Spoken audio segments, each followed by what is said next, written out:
Queria falar um pouquinho de inflação americana, Will. A gente viu aí a ata do Copom sendo divulgada durante a semana com uma preocupação em relação à alta de juros aí, né, que acaba desaquecendo um pouco a economia, a movimentação econômica, o consumo acaba diminuindo. Mas eu queria entender, o problema da inflação americana, né, acabaria ficando menos preocupante se o petróleo permanecer aí nesse patamar que parece que ele quer ficar?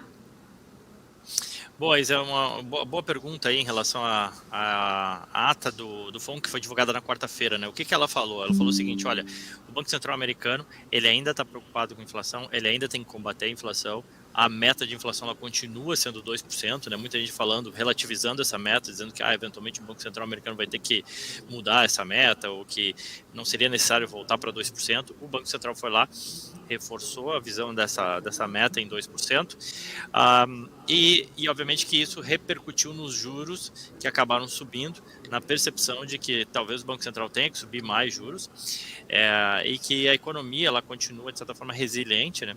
E aí se a economia continua resiliente, não necessariamente, mesmo que o Banco Central não aumente juros, os juros eles não necessariamente vão baixar, vão diminuir, né?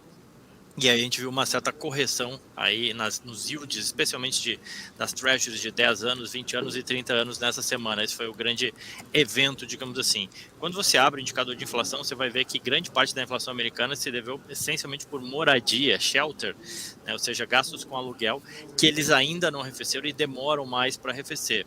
Quando você olha o resto do índice, de fato, a inflação está cedendo. Agora, assim como tu bem comentou, né, se a gente vê uma escalada de preço de petróleo que impacta a gasolina e, consequentemente, impacta diversos outros setores, isso começa, assim, a ser um risco importante para a inflação, e eu acho que por isso que o Fed vem ressaltando a ideia do data dependent, né, ou seja, a gente vai olhar os indicadores para definir o que a gente vai fazer em termos de juros à frente, e a batalha em relação à inflação não está vencida.